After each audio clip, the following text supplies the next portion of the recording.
Hello, Internet. Welcome to episode number 22 of Bourbon Zeppelins. I'm David. I'm Jeremy. And so this is welcome to the show. It's Wednesday. It's been a week. We've got a whole bunch of stuff to talk about. On the topics, I'm going to try to remember to tell people what we're going to be talking about off the top because I feel like that might let people know if they want to continue watching or not. That's a good idea. So I don't know if that's a good idea. Maybe that's a bad idea. Because maybe they're like, oh, well, I didn't know what it was before, but now that I hear these topics, now that I see what this is, that's garbage. So on this week's show, the minimum wage tax cut maybe in Ontario. There was a knife attack in the States. More talk about pipelines and who likes them? Who doesn't? Nora Laredo. You know who that is? No. Oh, this will be interesting. Nora. That one's about. It's. What did she do? It's related. She tweeted about the Humboldt tragedy. You probably know exactly who she is.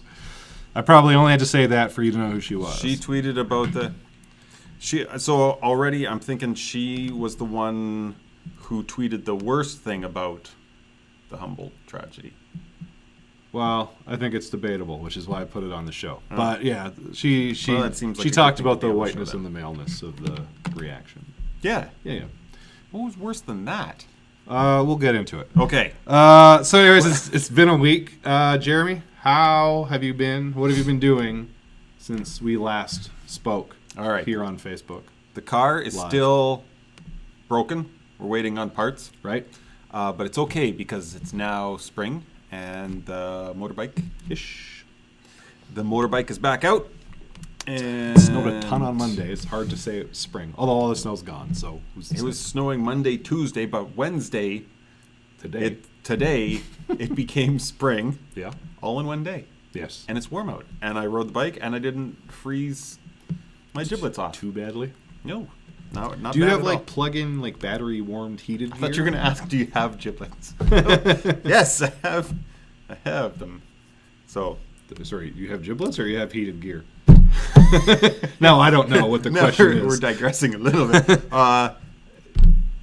Yes on the giblets, no on the heated gear. Oh, okay. Austin, the Audi slipped a timing belt, and so it's sacroiliac. So it's the engine is open. We're doing open engine surgery in the garage right now, and we're waiting on some replacement parts. And any day now, I'm going to have time to put them back in, sew it back up, and people joined. Hi, Jen. Hey, people. Yeah. Hi, Jeremy. That's you. You joined. I'm there. Does it say I joined over on yours? I don't know. It did. You joined. I joined. We're there. We've all joined. That means I can actually read the comments, sort of, although it is very low on my list of priorities during showtime. I'm watching comments. You do the switchy. Yeah. I saw Ready Player One. Oh, yes. I saw Ready Player One. What's your nutshell review? It was a fantastic movie. Out of how many stars do you give it? All of them. All of the stars. Jeremy, I give them all the stars. And I'll qualify that by saying I experienced the book, which is to say I listened to Will Wheaton narrate the book many, many times. I'm very familiar with the book. The movie bears a small passing resemblance to the book. They have the same name.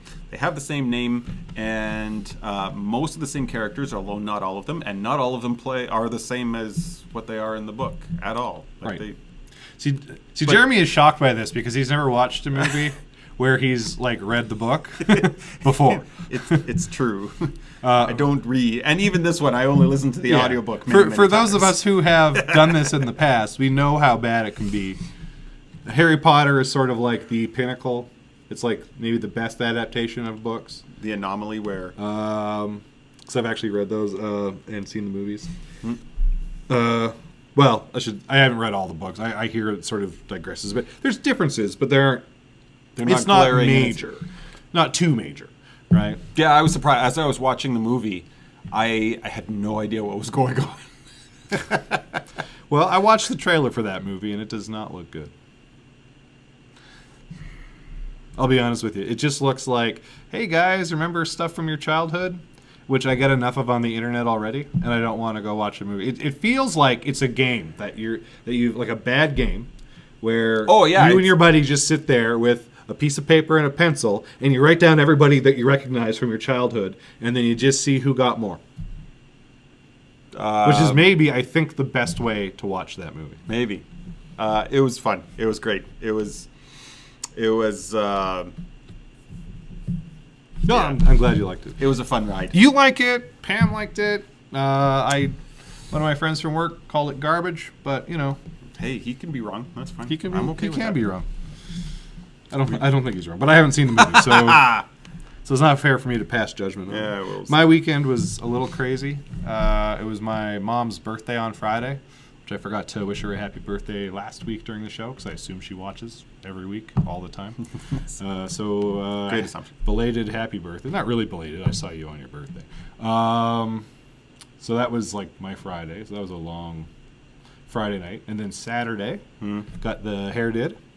And then, what else did I do on Saturday? There was a lot going on that day. Got my hair did. Oh, did an escape room with my buddy Chris. It was his 40th birthday the weekend before, but we finally sort of Got to it. Yeah, and we actually escaped the room. This is my third time doing an escape room. I've only done one. I've never gotten out before.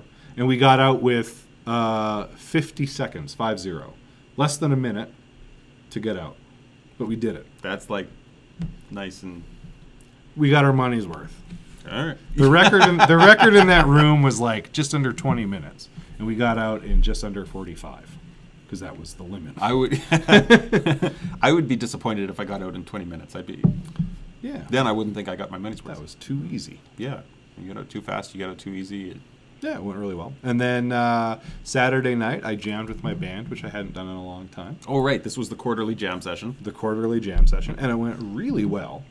I'm always shocked because it's always so few and far between the times we get together to play music, and I don't practice in between these things. And I know like most of us, I mean, there's 4 of us. I think 3 of us don't really practice in between these jams too much. We kind of only play together. But yeah, it was like really good. It was like I'm always blown away as to like how well we sort of play the songs. Okay, which is all you can really ask for. So Yeah. What do you play? What did you play on Saturday? Because I know you actually played it. Oh, like what instrument do I Yeah. play? Oh, drums. I only ever drum with these guys. With these guys, you only ever drum. Okay. Yeah. We're all sing, but I don't have a mic there. So. And what was the repertoire? What was the best that went well?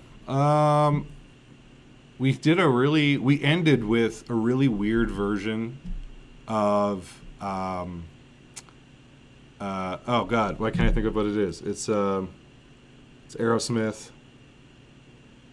Crying. No. Dying. Nope. Trying. Nope. It's oh my God, David, what song is it? It's They all use the same chord progression. Walk This Way? I think it's Walk This Way. Yeah, Walk This Way. Well, that's an Aerosmith. Is that song what anyway. we do? I don't want to sing the intro to. Find Walk This Way and just let me. I'll be able to tell you from like 2 seconds if it's the right song. Run DMC. Yeah, well, we don't do the Run DMC version. You don't do the Run DMC version? No, we don't have a turntablist. No. Nope. That's not it? Nope. Was it by Aerosmith? I think so. I'm pretty sure. Don't want to miss a thing. Nope. Crazy. Sweet Emotion. Yes. Sweet Emotion. Oh, that's a good one. Yeah. But we did this. That's the one. Yes. This one. So we did this really bizarre version of Sweet Emotion because, we didn't do the phone thing from the video. We did this really weird version of it because I started playing this bizarre drum beat and I couldn't stop playing it.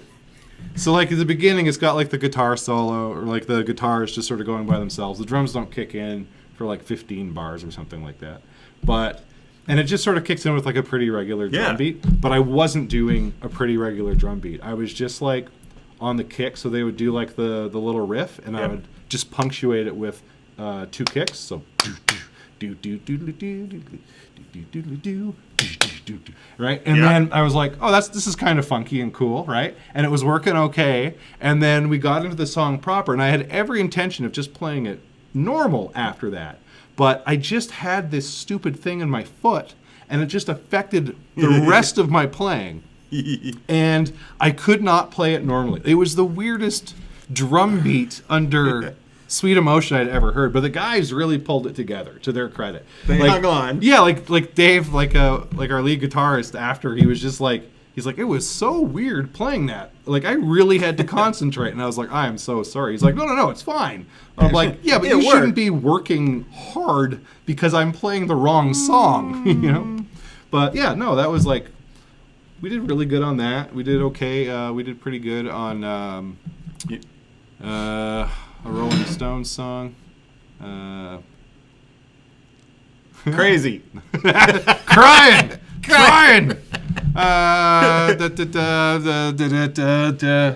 It's Austin says Dream On. nope. It's oh my God, Dave! It's very famous Rolling Stones song. Pleased to meet you. Won't you guess my name? Whatever that's called. Oh, crap. Right? Okay. Pam, quick. Rolling Stone song has Pleased to Meet allow You. me to introduce myself. I'm a man of wealth and taste. Not M-E-A-T. Sympathy for the Devil. Yes, Sympathy for the Devil. I don't know the names of any of the songs. This is why I'm such a terrible drummer. I literally don't know what we're playing. We play Shoot Shoot, which is a great song. I can't tell you the band. We play something by the Michael Schenker group all the time. Armed and Ready, I think it's called.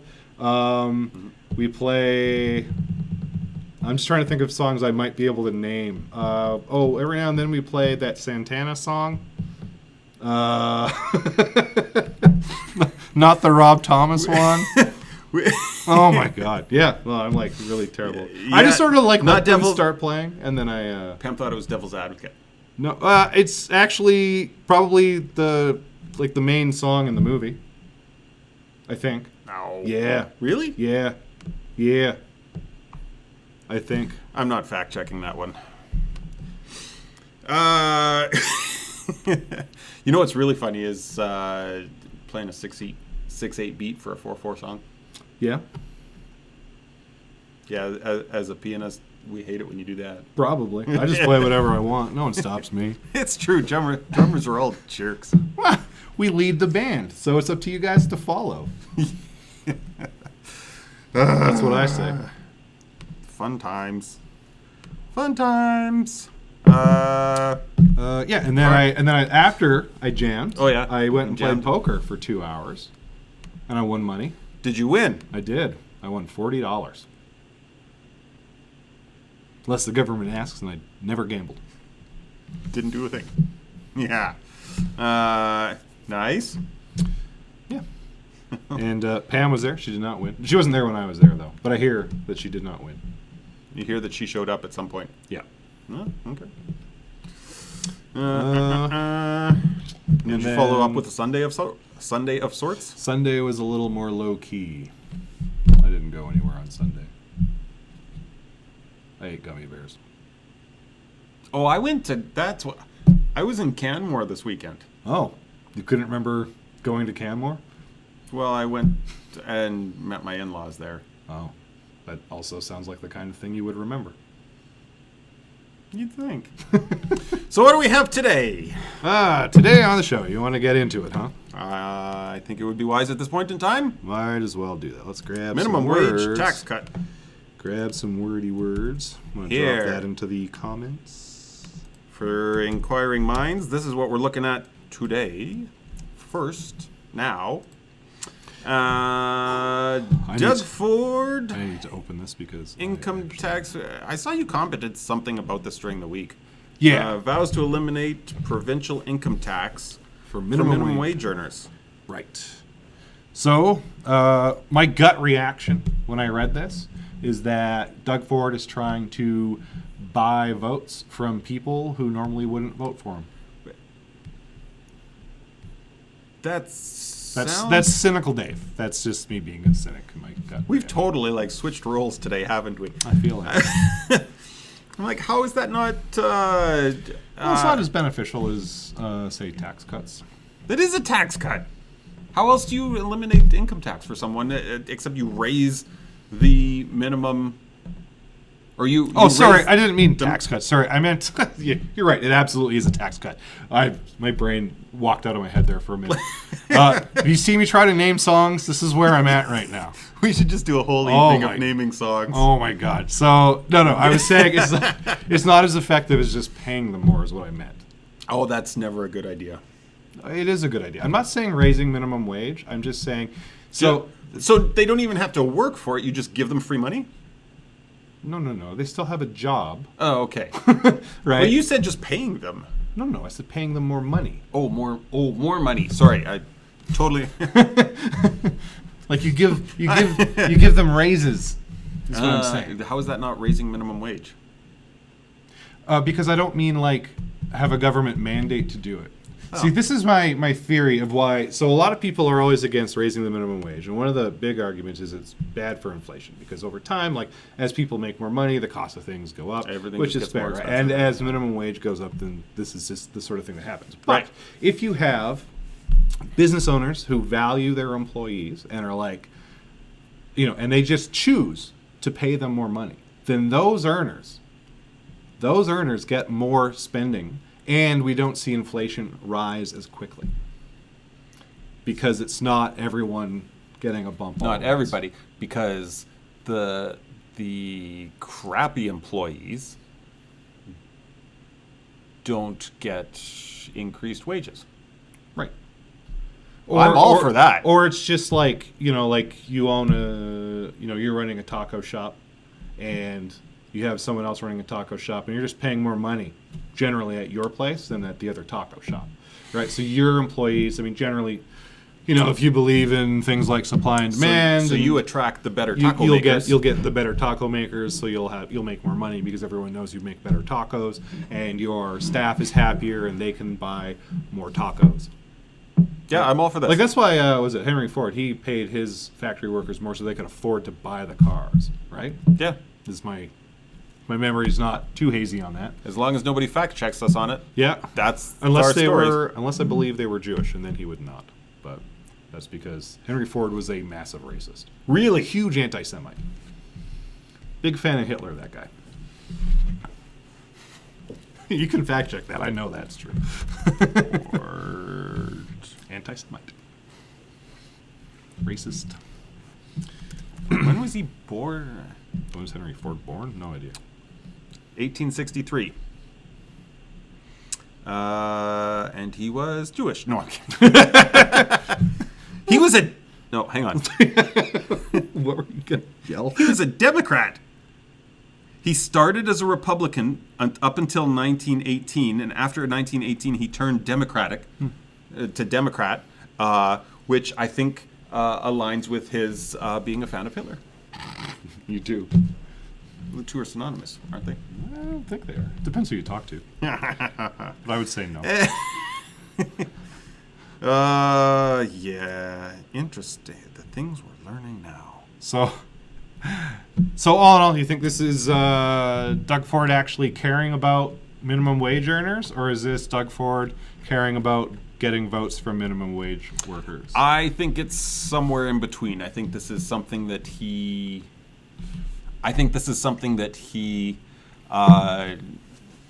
believes is a good thing to do that will also garner him popularity and votes. Yeah, I'm not... I think sort of to a 2/3 extent, both are true. Sure. This feels like a very conservative thing to do, obviously. Like, you guys love slashing taxes on, well, rich people usually. But right, but this is slashing taxes on the poor people. Yeah, so which confuses me a bit, but I think it's a great thing to do. Yeah. I don't think it's terrible. I think people just making more money is better. That way Pam will have more money to go play poker. Sure, but I'm just like so the problem with cutting taxes is it's gonna tax, pardon the pun, the already taxed public services, right? Like health and education. You have less money to go around. Now I know he wants to cut that stuff anyway, so. I would be interested to know. Yeah, I would be interested to see the other side of the ledger on this and what it does to provincial revenues. Yeah. Streams, how much it will impact that. I assume it won't be positive, That's the problem with cutting taxes is now you have less money to spend on useful things. And, of course, on things that some people consider to be not useful. But Right. Hang on. Pam says the problem isn't that wages are too low. The problem is there's a big gap between the guy at the top, what the guy at the top makes compared to the guy at the bottom. So income disparity? Yep. Yeah, this is also true. Like, if you look at, I'm assuming you're talking about CEOs, Pam. Right. Because we've seen, like, CEO salaries just skyrocket compared to what everyone else earns. Since whatever year it was, they changed some rule. And this is where my thought is that this is where I tend to side a little bit more towards the liberal democratic type ideology. Left to their own devices, people are going to organize sort of like they have. They're going to press for the rich and powerful are going to press for less regulation, which lets them make even more, and they're eventually going to strip out all of the wealth for themselves. They keep in power, which means they get to make regulations that benefit them financially, and no attention is paid towards the middle or lower class stratum. So in that regard, for the sake of a stable society, I would tend to lean towards accepting moderate government regulation on things like that. Mm-hmm. Like a maximum wage. I saw that somewhere. That's a tough one. Some comedian said that somewhere. Yeah, maximum, that would be... see, the problem is that if you have a ceiling... Yes, the rich people that make the rules will never accept that. No, right? And if you have a ceiling, like, you've got to have, like, a way to entice the best people in the industries, right? Yeah. So similarly in sports, you have your top hockey player. If you've only got a maximum that you can offer them, how else do you fight over that? Luxury tax. That's what they do now. If you want to pay someone more, because you have your salary cap, right? Right. So you only have X amount of dollars you can spend on your team. So you have to, right? But you can pay people more. You just get dinged. You have to pay a salary tax to the league. Oh, really? Yeah. Oh, I didn't know that. Yeah. So, you can pay people more. You just have to pay tax on it. That might be actually... Did we just stumble across, like, the solution to society? Well, I don't think that professional sports is the kind of thing that we want to model, to be totally fair. They get a lot of things... Actually, yeah, they do a lot of things okay. Maybe I should take that back. Like, my instinct wants to say that they get everything wrong. But maybe they don't. Like, there's a long history of corruption and stuff in professional sports, but I feel like they're taking strides in the right direction. They're, generally speaking, in a lot of leagues, being at least more aware of the health and safety of their employees. Maybe football doesn't care so much, but, they... Well, although, having said that, the enforcer rule in hockey is kind of... The enforcer rule, they're a lot stricter now if someone appears to get a concussion. Appears to get a concussion? Well, like if someone hits their head, you know what I mean? Like, they'll well phrased. Yeah, they'll try to test them before they send them back in. Like, yeah. Crosby was out for a whole season, right? And Crosby was out? Yeah. I don't follow hockey, actually, to be honest. Okay, well, that's. Neither do I. But at least I knew he didn't play. You knew that for a season. You knew at least Crosby was out for a while. Yeah. So he missed a lot of hockey games. But so they do. They drug test, which if you want to call that a good thing, I don't know. I don't care. But now we're getting into stay out of my bedroom, government. Because because that's where I take my drugs. That's where I take my I drugs. don't know. I don't know where I'm going with All this right. analogy. It's gone sideways. When's their election's coming up in a couple months right now, right? This June. This June, the Ontario election's up. It's going to be very interesting. I'm very excited to see what happens. Okay. Next. What else we got today? Moving on. During this transition, real quick, if you're watching this and you're not on Facebook, know that we do this live every Wednesday, facebook.com/Bourbon and Zeppelins. Please like and follow our page. Share it with your friends. Spread the good word if you like what we do here. And if you don't, then just move on with your life. That's fine. Also, you can follow us on Twitter, twitter.com/BNZ show, although I don't remember the last time we tweeted anything. You can follow us also on Instagram, instagram.com/Bourbon and Zeppelins. I don't remember the last time we grammed anything. And Snapchat. No. And YouTube. Just search for Bourbon and Zeppelins on YouTube. And the last time we posted something there was like a month ago, probably, because I forgot to post last week's show. Did you? Yeah. Oh, balls. I'm like real bad at it. Well, I need to like have a schedule. I got to put it in my phone. Just like with the big blaring alarm, like don't forget to upload thing. This thing to Facebook. I was just busy on Saturday. I could have done it on Sunday, I guess. I wasn't really doing anything. But You do it half the time. except Tuesday. Except I was moping. Moping's great. So no gun violence this week, just knife violence. A knife attack. Sorry, I gotta. Did you drop the post? I dropped the post in Okay. from the New York Post. Aha. 8-year-old boy slashes other students with knife at school. Yep. Was there a good guy with a knife to They, stop him? no, he just stopped. He just stopped. Yeah, like he literally slashed What the- 3 kids, I think, and then went to the principal's office and turned himself in and said, I just slashed a bunch of people with a knife. Now, I haven't followed up on this story since this was posted, so I don't know what new news there is. But he did go in and start slashing people. He's like, 8 years old. I don't know his name or anything like that. I mean, obviously, he's 8. I shouldn't know his name. So the reactions to this is... so I posted this also on our feed, on the Bourbon and Zeppelins page. And I had mentioned that the reactions ran all the way from jokes about knife control and gun control Of course. to just straight up racism, which I didn't understand. One guy basically was talking about where this kid was from, so of course he was being particularly violent.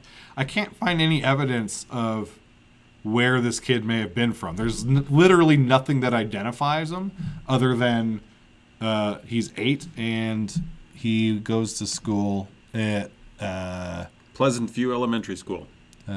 Sauk Rapids Rice. What? Oh, yeah, sorry. Pleasant View Elementary School in What the are Sauk Rapids. I'm reading the little sign in the background instead of the giant sign in the foreground, which is considerably more important information. What the crap? Sauk Rapids, Minnesota. That's where it is. Yeah, he just brought a knife to school. So, yeah, no gun violence this week. So Austin just linked in. Also, there's...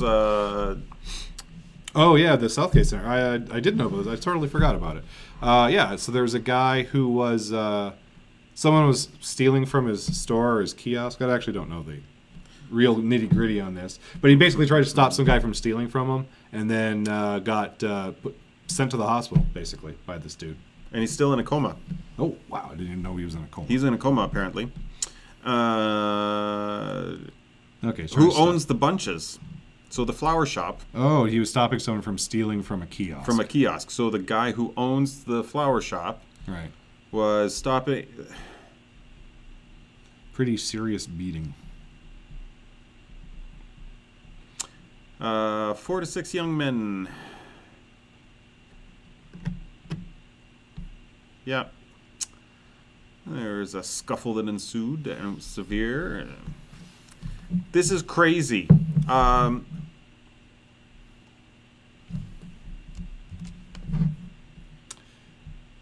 Yeah, so that one's pretty. That was just like a beating, right? Like not a. Yeah, but people have lost their freaking minds. Yeah. Well, I mean, this isn't the first time we've heard of someone getting. No, it's not the first time, but like. So this actually raises an interesting question. So, and this is a good question for everybody who's watching. Feel free to play along at home. So cops, they will tell you, and they told people after this, don't get involved if you see something like this happening. So like if you see someone getting beat up, they just want you to film it and not get involved. Do you think this is good or bad? Like, I mean, obviously I think it might be situational, at least for me it is. I think it's definitely situational. Yeah. Right? Like if there's like 3 guys, if there's 5 guys on a scene, I'm one of them. Guy getting beat up is another one, and 3 other guys. Mm-hmm. I'm not sure I'm likely to intervene. If it goes to 3-on-2 and I'm on the 2, I might jump in. It depends. It depends. Depends who the guy. Yeah. Yeah, I mean, like if it's someone I know, then yes, obviously I'm going to jump in. Like if I'm with my buddy and my buddy gets jumped. Even Jeremy. I count, right? Even Jeremy. I will try to intervene. I won't just let him take a beating. Thank you. And I won't join in and like help. This episode. Get him!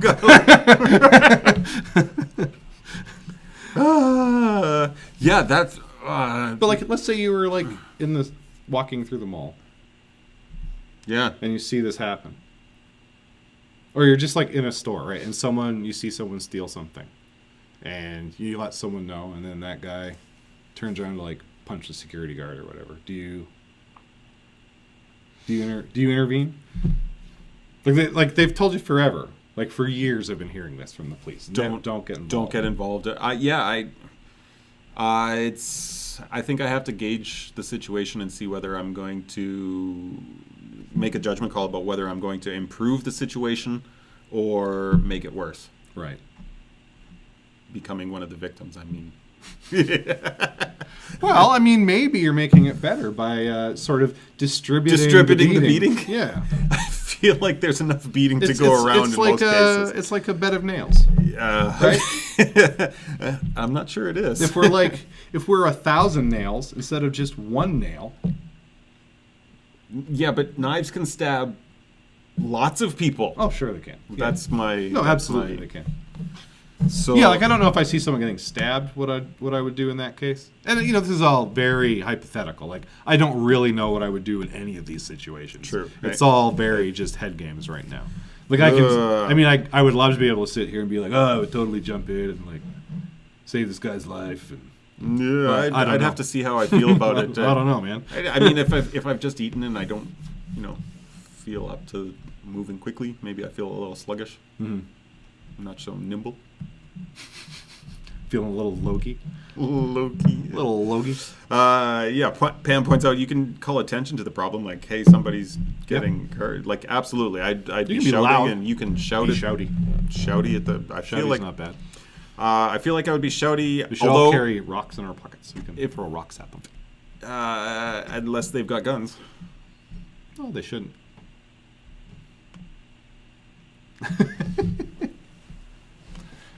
Tell that to the Middle East. It's always rocks against guns. So having said that, I've been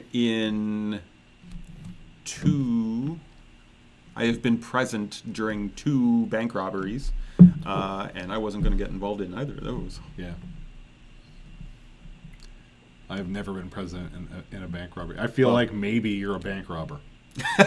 No, I was a bank employee at the time. That doesn't really make you innocent. It just means you're the inside man.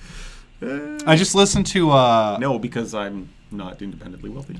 You're just smart enough to not, like, flash your cash around. Oh, maybe that's Can't go buy a Lambo.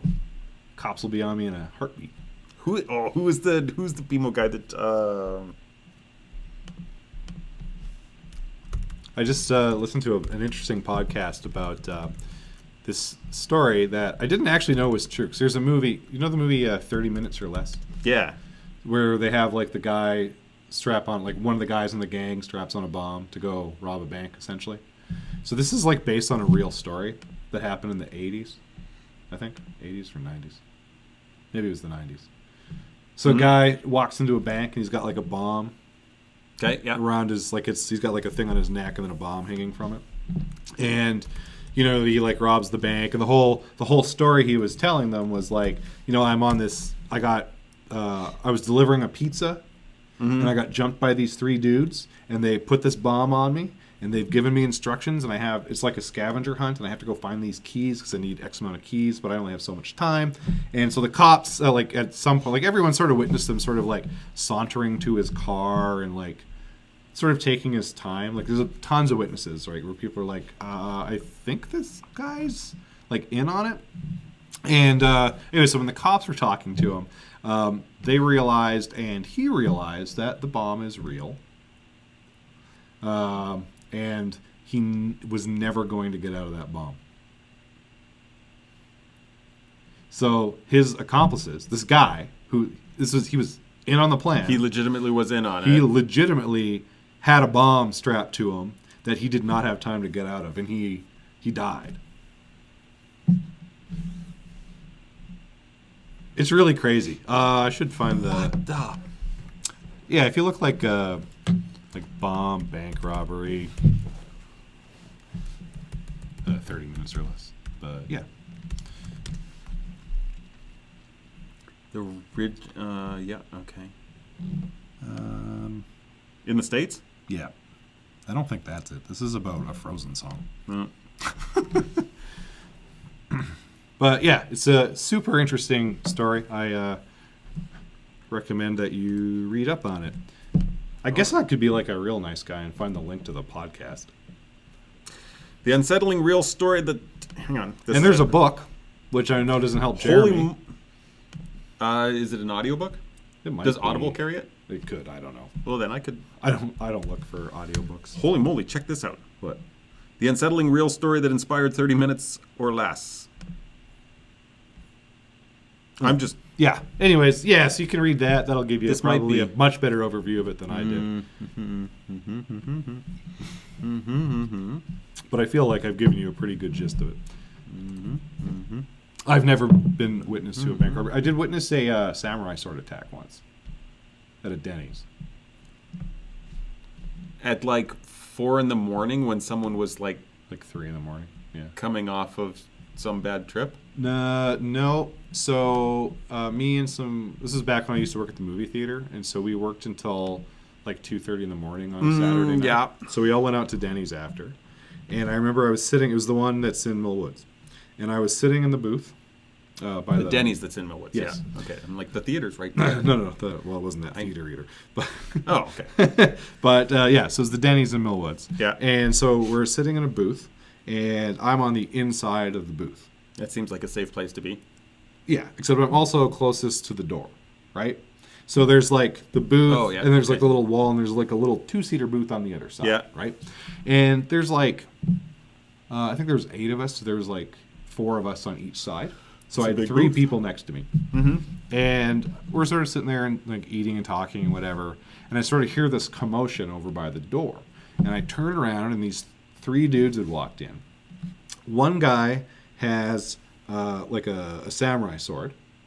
One guy has electric hedge clippers that are not plugged in, and the other guy has and the other guy has what did he have? I think it might have just been like his belt or something like that. Like he just didn't get a weapon. Like they just use your belt.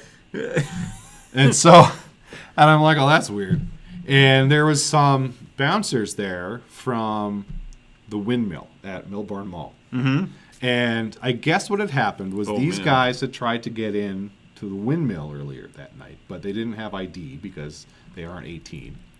And so the bouncers bounced them. And then they found out that these guys go and eat at Denny's, so they decided to attack them in the Denny's at like 3 or 3:30 in the morning, whatever time it was, right? And so I hear this like yelling, and I turn around, and so one of the bouncers gets up and he starts running straight towards us. And he bounces off the little 2-seater on the other side. and then the samurai sword hits the edge where the guy was. Like he bounced off, and then the samurai sword hits it. And then the dude gets, the bouncer grabs those metal things that they put out to put the big trays of food on. Yeah. Right? So he grabs one of those things, and he's like fending the samurai sword guy off. Now, it wasn't, to be fair, I mean, not that it really changes a lot, but it wasn't a sharp samurai sword. And it was probably like a replica, like a fake samurai sword. Because the guy did like get hit on the arm a couple times. Yeah, but I feel like if it were a real sword, that would like right to the bone. Yeah. And he bled a bit, but like it didn't look like terrible. But so anyway, so this happens like this is a very long story, but in real life, it was a very short. In real life, it was like maybe 3 seconds or something. Like from the time I noticed it happening to the sword hitting the table next to me. No one else at my table has reacted to this, and I turn and I'm like, go, and I just start pushing. Three people. Like, because I can't go anywhere. I'm like, go. And everyone's like, what? And then they see what's happening, and they all get up and go. And I've decided it's taken too long. So I'm literally just hiding under the table. Right? And my friends all smart. Take off, right? But I'm like out of the Denny's. Gone. Okay. Like they went out the security door, like the fire exit or whatever. Yeah, okay. And and then the guys the attackers decided that, we aren't winning this fight despite the fact we have a sword and hedge clippers, like an electric hedge trimmers that aren't plugged in, and a belt. And a belt. And so then they just gave up and left. And then as an addendum, to make this story even longer, a week later, I was supposed to meet my buddy at the pool hall. In Millburn Mall? Nope. The Pyramid Club. Yeah. Why do I know that? That's in the strip mall next to Millwood's Town Center. Yep. Right. So I was meeting him there, and I go walking in. It's like a Friday night or whatever. It was like a weekend night at any rate. Mm-hmm. So I go walking in, and it's packed. So I'm looking for him, and I look over, in one direction. Yeah. And there's this guy lining up a shot, and he looks up, and we make eye contact, and I'm like, oh, that was the guy with the samurai sword. Well, he recognized me too. So he gets up from his shot, and he turns around, and he talks to his buddies, and now 3 guys are staring at me. And I'm like, well, I don't want to look like a complete wuss, but I'm not going to stick around, right? So I do like a real quick walk around, like because I was legitimately looking for somebody, but I'm making a big show of it at this point, right? Like, oh gosh, I don't see him. I check my watch. I'm like, well, I guess he's not here. I guess I'll leave. And I guess I'll leave. So I walk out, right? And then then my buddy shows up, and I'm like, hey, we can't go here. And he's like, well, I think those guys might want to kill me because I witnessed them attack a guy with a samurai sword. And he was like, what? So I had to tell him the story. And then, yeah. And then it turns out, in a weird coincidence, that I'm not going to say who just because I don't know if I should say who. Someone I'm related to knows them. And basically said, no, he's cool. Don't do anything. And then they dropped it. I'm not going to say. I'm not going to say how they know. At this point, these kids are not even 18, so these are 16, 17-year-olds, right? Yeah, they're like 17, something like that. Maybe one of them was 18 or something like that. I mean, not that they can't swing a hedge clipper, but yeah. Anyways, that's like the most violent thing I've ever witnessed. That close up. One time at a bar, I did see a guy get jumped by like 8 dudes outside of the bar in the parking lot. Yeah, it always sucks. Yeah, that really sucked. Although that guy was doing real well. I'm not going to lie. He did a lot better than you'd think. He got some shots in, and he'd sort of like get away, and he'd run, and then someone would tackle him again. Then they got up to him. And then he got a couple more shots in. It just sort of went like that. Like it wasn't just like they laid a beating on the guy constantly. Right. He actually fought back. Yeah. Okay. Sort of got away with it. So I can say in that situation, I wouldn't do anything. I was one of the 200 witnesses to that because everyone was standing in the parking lot at the time while it was happening. Because it was like after the bar closed. Right. Yeah. So literally, there had to be 200 people standing around. One guy is getting jumped by 8 dudes and no one's doing anything. But I think all of us also recognize that the 8 dudes doing the jumping were like in a gang. So You know, a little bit of situational awareness there. It's always good, yeah. Gauge the situation. Yes, the samurai sword guys were also in a game. All right. Anywho, well, that had nothing to do with the knife attack, really, but that was a nice little. No, but that's what always happened. We got there. That was a nice little adventure we went on. Okay, where to start next? We got more pipeline talk. pipeline stuff. This is Jeremy's favorite thing. This is literally making me bonkers, crazy pants. You love it. I don't know. What are we talking? It depends. What are we talking about? So this is an MSN.com article. They're talking about our. I guess because it's a Kinder Morgan pipeline. Hey. Anyone can submit things to MSN, I think. Yeah, fair story. Okay, so oil cutoff threatened as Canada provinces feud over pipeline. That's not proper grammar. Good job, MSN. Oil cutoff threatened as Canada provinces feud over pipeline. Yeah, Canada's not. As Canadian provinces, right? Okay. Yeah. Or Canada's provinces. You could have said that. Sure, that would have also made sense. But Yeah. Little, now we're just editing stuff. That's all we do. That's what we do. All right. Yeah, so for anybody who's... Explain it to us, Jeremy. Explain it to me. In case you weren't aware, Alberta isn't the only province threatening to cut off oil and gas supply to BC anymore over this thing. Saskatchewan's announced that they're going to be tabling legislation that will allow them to curtail exports as well, if they so deem necessary. And right now they're saying that the Kinder Morgan pipeline expansion is necessary, and so they need ways to demonstrate their desires. So the Attorney General of BC doesn't think we'll actually staunch the flow of oil to BC? They don't, hey? No. Well, you know, the AG basically said, I don't think it's going to happen. I don't think they'll do it. Actually, what he does say is that it's unconstitutional. Ironically. But, I mean, he is sort of, I think he is. Don't ship us oil. Don't ship us that much oil. Just what we want, but no more. Just use the pipeline we already got. Pipeline? No, that's too much. Well, we already have a pipeline. We don't need a second pipeline that just goes the same place. That's nonsense. No, we do, though, because... No, I'm telling you what they're saying. Oh, I know, but... I'm giving you their side of the story. I understand this, but there's significant economic ramifications of this line of thinking. Well, sure. I mean, not to them, unless we... I think it actually does to them, and that's the part that's asinine to me. And I mean, I would really not. I don't know that I have the wherewithal to discuss ad nauseum tonight, but it's completely. I don't understand how they don't identify that this will have significant economic ramifications that will be detrimental. Well, so to not only BC, not only Alberta, but like all of Canada, if this industry can't get back on its feet and growing again.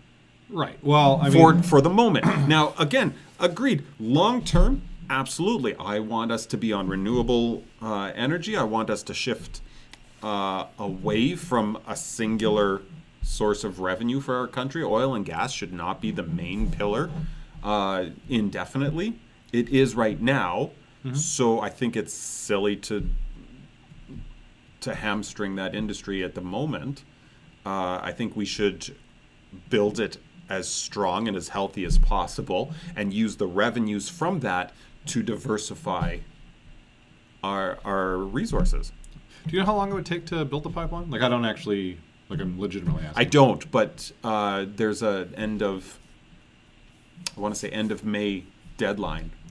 For construction. I know, Kinder Morgan's put a halt on all unnecessary spending on the project.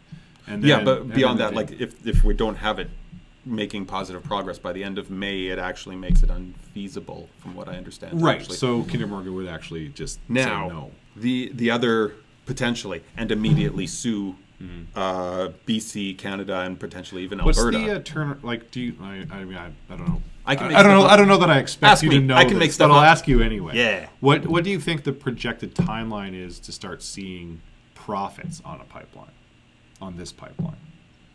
Like, are we talking like a couple years, or like a decade, or a couple decades? Do you have any sort of ballpark? No idea. I mean, I would assume, and it's an assumption only. I'd have no basis for this, but I would assume it would be built within a couple of years. Like, honestly, I honestly exactly. have no idea. At least. The interesting thing, though, is that the immediate effect that's happening right now, and the immediate effect that would happen for construction getting underway right now, is that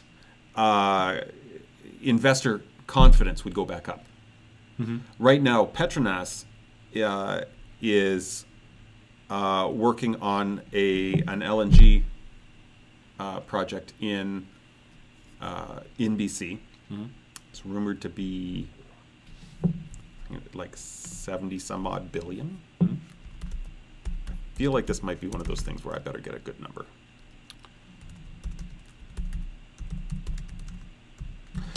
The point is, if they see, I might be wrong. No, this is already, they've already canceled $36 billion LNG project. Yeah, this is my concern and my problem with this, is that significant global industrial players are canceling investment in Canada right now in real time. If the pipeline would get approved and get underway,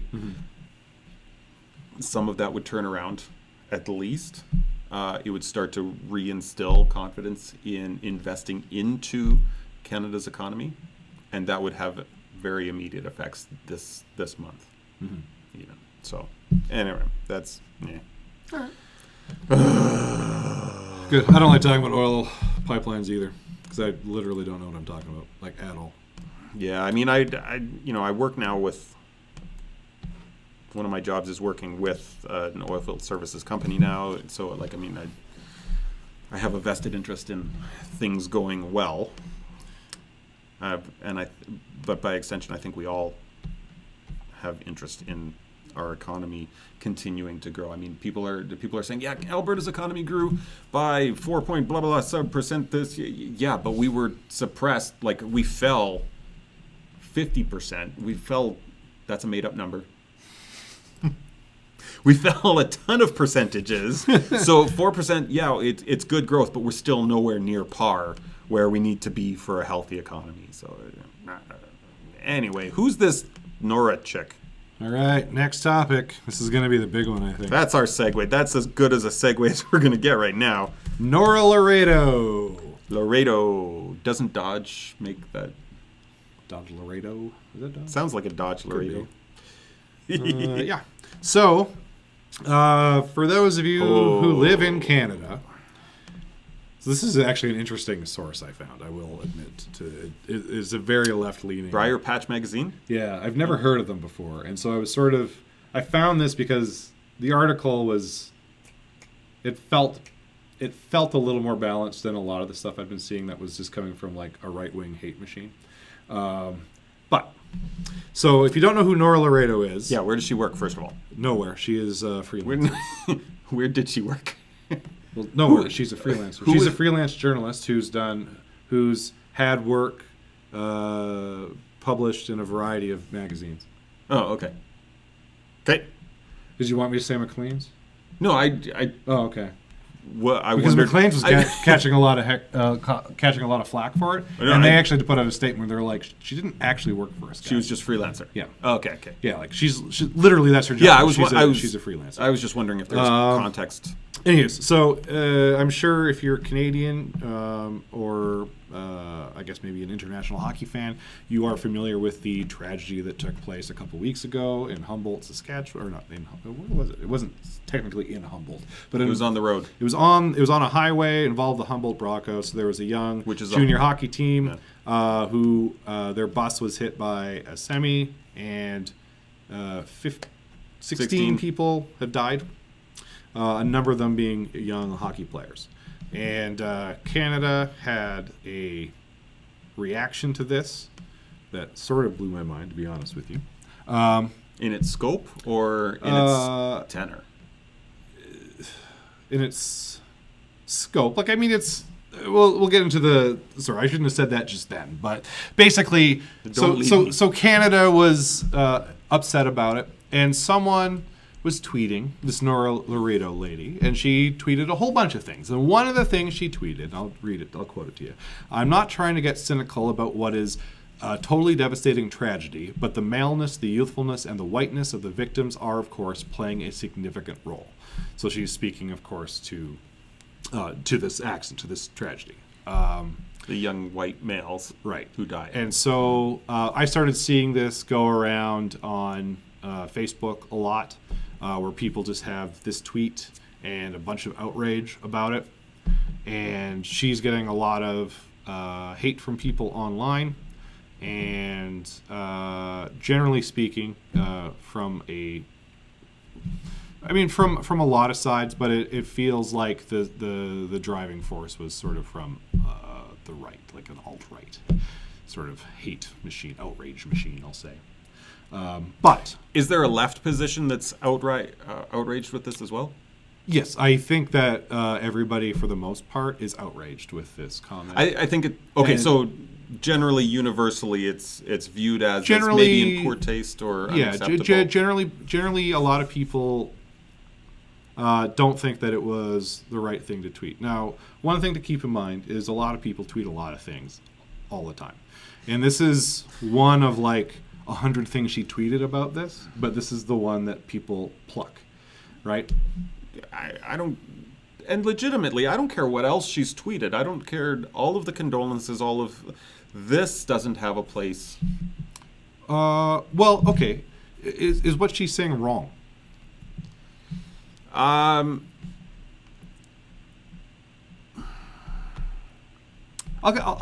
tell you what. I'll tell you why I think the reaction was weird.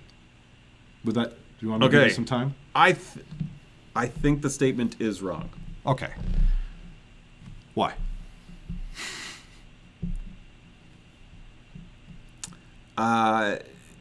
Because I don't believe that if this were a bus full of female, if this were a bus full of old Jewish nuns, the reaction would have been the same. I disagree with you. I don't think that's true. I'm not entirely positive it's true. I think that if this was a busload of drama geeks going to like a one-act festival, we wouldn't have seen the reaction that we did in this country. I think this comes down to, and yeah, but drama geeks are young and male. She's taking and white, like that. Right? No. Young white males. Let me get there. All right, so the thing is, Canada had this reaction because they were hockey players, and that's the only thing that Canadians identify with in this country is hockey and Tim Hortons coffee. And so when this happened, people lost their minds everywhere. They made $4 million in a GoFundMe over the course of a day. And I'm not saying that what happened here isn't awful, but the reaction is what it is, I believe, because of the hockeyness of it. Because these were young men playing hockey. Now, predominantly, hockey players in Canada are male and white. Now, I'm not saying that she is directly correct about it, that it's because of the maleness and the whiteness, but it's because of the hockeyness, and hockey players tend to be white males. If this was, I feel like if this was like a women's field hockey team, I don't think we'd have seen the same reaction. I think if this was anything else that wasn't a hockey team, we wouldn't have seen this reaction. You think it's the... Shut up, Austin. He agrees with you. Pam might too. I don't want to believe that's true. I really don't want to believe that. Sure. Okay, well, here's the other thing. But I do feel like there is something that rings about the hockiness of it. Sure. Now, here's the other thing, and this is like a personal thing for me. I literally do not get the outpouring of emotion that I've seen from people about this. Now, it is, don't get me, I will, 100%. It's awful that these kids died. But, Well, yeah, nobody's. there's, I hate to say it, but every day, at least 14 teenagers die in this country. And I'm not saying that we need to be grieving for all of them. I just don't understand the level of grief given to these kids. Their deaths ultimately don't affect you or me or anybody that went to Rexall. Well, not anybody, but the vast majority of people who went to Rexall the other day for a memorial service. Mm-hmm. People across the country. If those kids had just died in different places in hospitals, no one would care. And and this is why I'm saying it's because of the hockiness. People get so wrapped up in it, and I think there's a big social effect that happens where people see like that Humboldt Strong thing on people's Facebook stuff. So that, I'm going to do that too because look at me, I care. I'm a caring human being. Don't forget that I'm a caring human being. And I see this all the time in the face of tragedy where people, and I'm not saying everybody does this, but there's a lot of people who try to make that tragedy about them. Like, they want to tell the story about how they knew a guy on the team or they knew a guy who knew a guy on the team, right? And I'm Humboldt Strong and I put out hockey sticks because I care. I was reading a thing about a guy who literally went to one of the family's houses with a hockey stick. And I could not believe the gall to do that. Like I get that he means well and I get that people mean well, but I mean, that one is just sort of makes me angry because you got to let that family grieve for their child, right? But, and it's not cool just to show up with a hockey stick and be like, hey, I totally support you. Humboldt Strong, guys. Go Broncos. There's this fakeness, this insincerity that I get from the online reaction to this. Like I hear the story and I go, yeah, you know what? That is awful. And I wish it hadn't happened. And then I kind of just...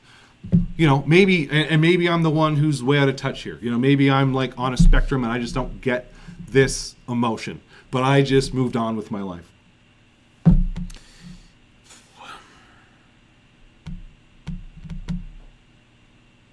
Now, right or wrong, however people want to feel, I'm the first to say your emotions aren't wrong. You aren't wrong for feeling grief and for feeling sad. And wanting to show your support for these people. But in this particular case, I think her tweet out of context is a little bit insensitive for sure.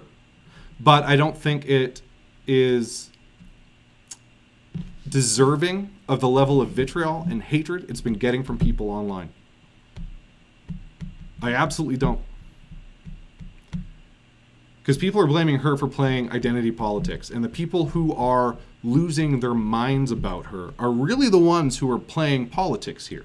They're trying to make this about how feminism is bad and gender identity politics is bad because it makes you an insensitive human being. If you read the rest of her tweets, she, very clearly understands that it's a tragedy. She very clearly understands that the intersection where it happens is a dangerous one. And that is, I'll admit, that is an unfortunate tweet. It is. I don't think the tweet is appropriate. No, right. But I also believe that the response to the tweet is as out of line as a lot of the response to the tragedy. I don't, and this is cynical Dave talking, I don't believe that the people who really think that this tweet is so offensive and so disgusting are the same people who are hashtagging it with Humboldt Strong. Because who's going to see that? Who's going to see that? I think this is disgusting and inappropriate, so I'm going to shove it in the face of all the people who are grieving. That is crazy. That is not someone who cares. That's a good point. That right? Yeah, that's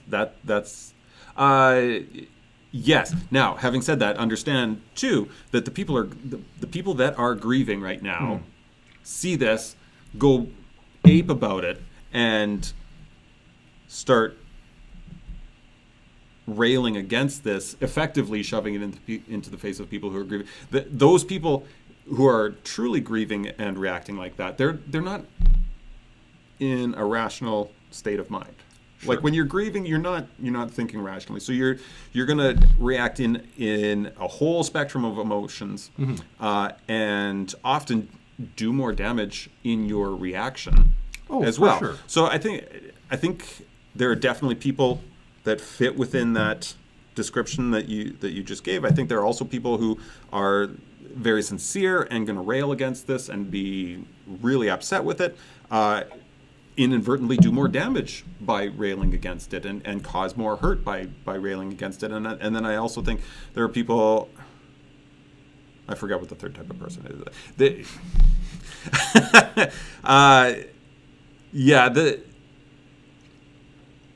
My reaction to this is, to her tweet is, just don't do that. People are grieving. Don't give them anything. Don't poke them. My question is, like, some people are grieving. People tweet stuff all the time. Right. People tweet inappropriate things all the time. Yes. So why is this the one?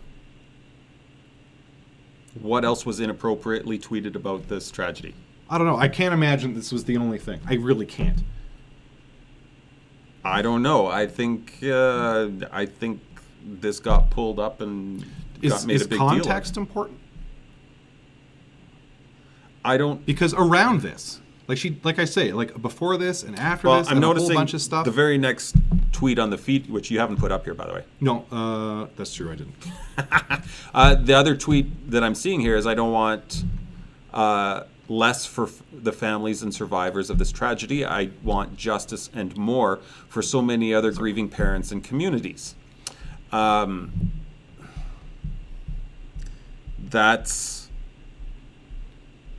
absolutely the correct standpoint and position to have. Mm-hmm. So, but the tweet, but the tweet in question is exactly that, though. The tweet in question is trying to diminish the reaction of this particular event. So is that the tastelessness of it? Because that's not what people are complaining about. What are people complaining about? That she's politicizing a tragedy. Some random person, literally before this, who'd heard of her? Nobody, right? So then somebody saw this and decided that some random person, that she doesn't have a blue check mark. She's not like a verified person on Twitter, right? Yeah, but we learned that blue check marks just mean you're Democrat. Blue check, right? And apparently she's a lefty feminist, right? So she should have a blue check mark if that's true. Is she?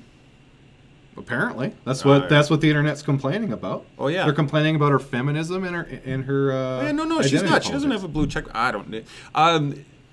Okay. Yeah, right. So my point is that someone found a random tweet from a random person and took it out of context and accused them of trying to politicize a tragedy. Do tweets have context? They do when they're in a thread. You can read what people read before, tweet before and after something. Tweets absolutely have a context. Okay. Everything has context. Yeah. I'll find my favorite quote down here. To me, the inappropriateness of it is that it's saying that the reaction should have been less. And I don't agree with that. It might be that it's that the you don't think the reaction should have been less? I think it should have been less. I agree with her on that standpoint. I think it's an overreaction. How can you say that and also say at the same time that people can have their emotions? They can, but emotions can also be an overreaction. I'm not saying that they're wrong. I'm just saying it doesn't make any sense. And the only thing that makes sense is... That's a pretty fine distinction. Yeah. I mean, feel what you want to feel, but this is, I guarantee you, I shouldn't say guarantee, but I'm fairly confident that if it was not a hockey team, this wouldn't have happened. And by that, I mean it's an overreaction because we wouldn't react like this for anything else. There's a very limited set of things that this country would react to in that way. This unified. Which makes this kind of by definition an overreaction.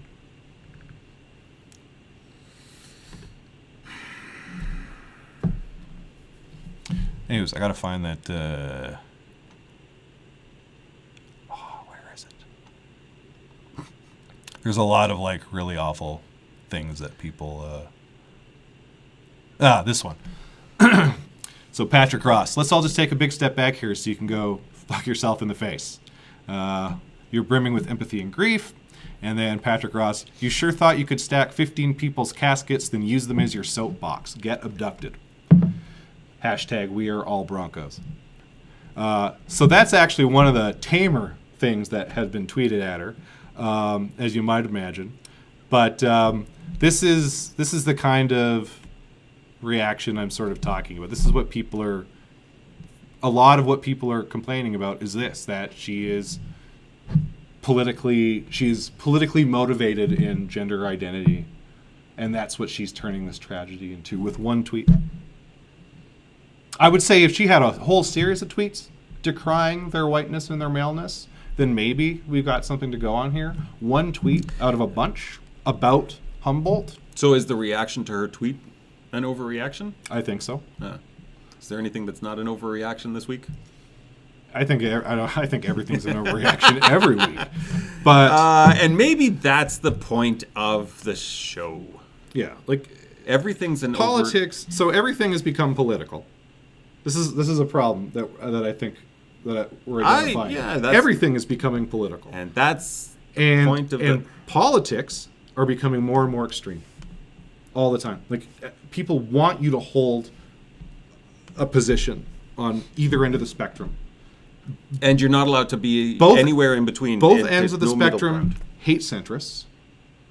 They don't like people who. Like if you call someone a zealot, they're like, oh, so you think it's bad to feel really strongly about something? Like that's the twist. That's the spin on it, right? Like I am unbending in my belief of my rightness, of my correctness, and you're gonna call that a weakness? I was gonna say you're a leftist. I got that one.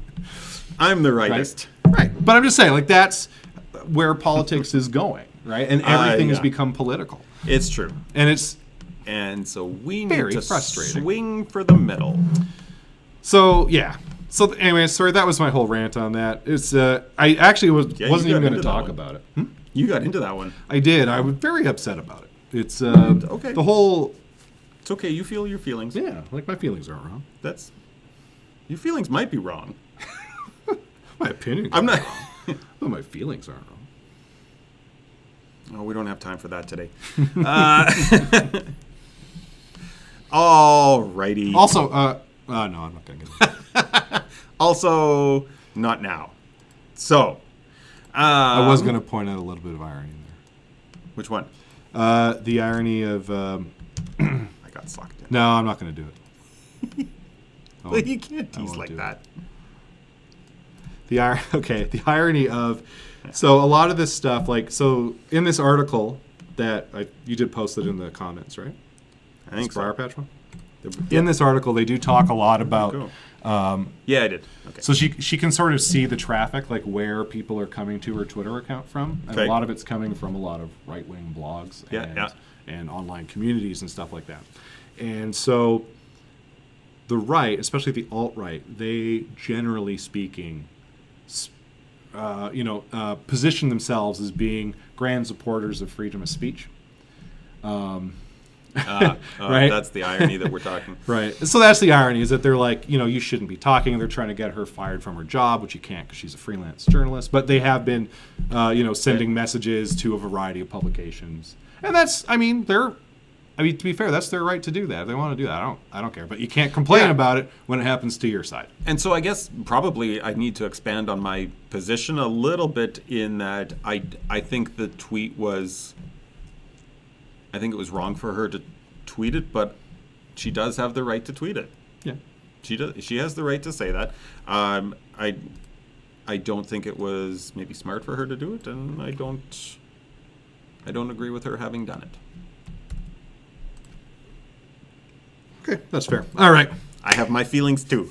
Kickstarter crystal ball. Okay, I'm gonna start posting up.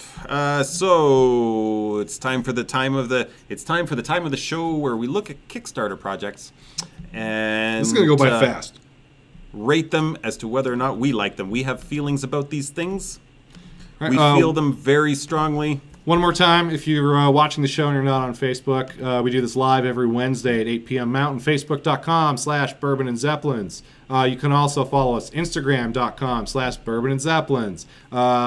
You can follow us on Twitter if you want, twitter.com/BNZ Show. I can't point at anything. Or B and for Z that. Show if you're in the States. And on YouTube, if you're not watching this on YouTube, we would really love it if you could find our channel on YouTube by searching for Bourbon and Zeppelins on YouTube and subscribing to our channel. I haven't checked the numbers, but I feel like we we still at need 12. 88 people to in order to actually get a custom URL. And I'm not even 100% sure that's the rule anymore.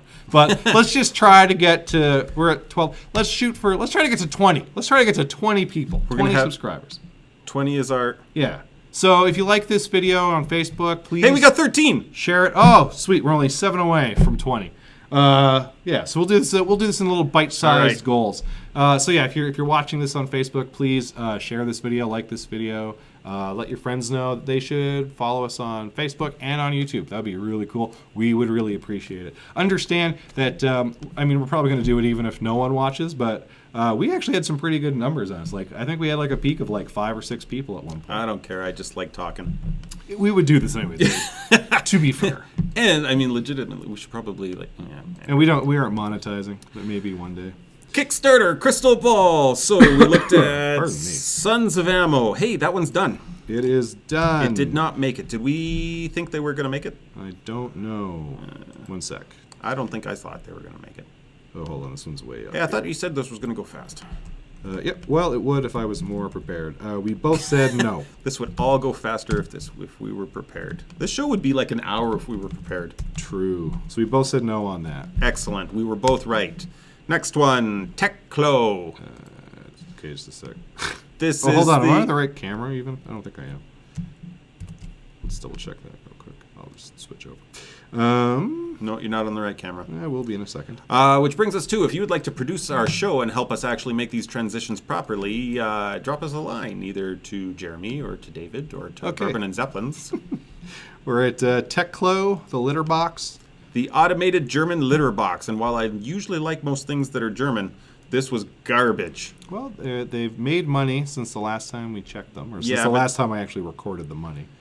They have 2061. made just over 2,000 euros of the 77,000 euro goal. With 17 days to go, they've got 10 backers. I stand by my this better not make it or I'll lose. We both said no to this one. Right on. Let's All go right. to... Oh, I got too many windows. Project Popcorn. There we go. Still at 0. What is this one? Excellent. Oops. Hang on. Let's post that. This is the one we're looking at. The event app. I don't even remember what this is. Oh, this is where you'd go and go to an event and open up the app and see who else is there. Right. It's, Something that so Facebook before I said that this is dumb because Facebook does this, but with everyone having I was like, just gonna say. like an exodus from Facebook, maybe this Everybody's isn't a terrible leaving idea. Facebook. We do need replacements for this sort of thing. So we need to recreate Facebook in the aggregate. All of the features of Facebook now up for grabs. piecemeal. Yeah, as Zuckerberg gets So they're demolished still by at $0. So I need Congress. to change that. Benidorm. This is the maybe you sleep in a stranger's bed. Who Ben- knows? This is yeah. I don't think they've made more money. They got 19 days. 35. Okay, that's what they were at last time. Still 35. 35 euros. We both 35 said euros. We both said no, thankfully. So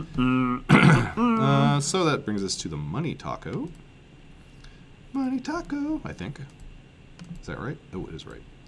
Money taco.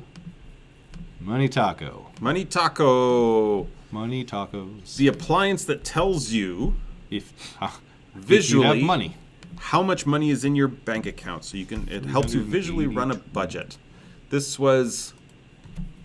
You liked this idea. I thought it was silly because I'd never be around my taco. We both said we both had the same answers for this. What?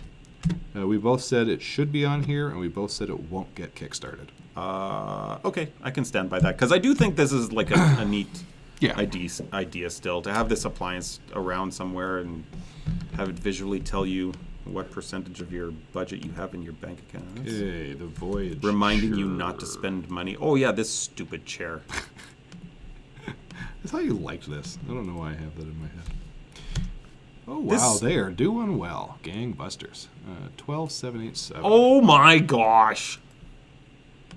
That's ridiculous. 787. So they are currently at 85%. Ugh. Did I say this would make it? Yeah, we both did. Okay. But I said that this shouldn't be on here. Did I say it should be on? Yeah. You're like, yeah, this totally deserves to be here. And then this week you're like, this is the dumbest thing. It is dumb. Okay, maybe. I think what I'm upset about is this is what it is. They're making this thing out to be way more than what it is. They're way overselling this product. This product is a standard beach chair with specifically designed soft drink can holders attached to it. And that's it. Yeah, you've pretty much summed it up. Okay, well, I agree with you. Okay, so this is the new one. This is a weird one. We've never looked at anything like this before. Ooh. This is Elia, the world's most intuitive tactile reading system. These guys have taken it upon themselves to fix Braille.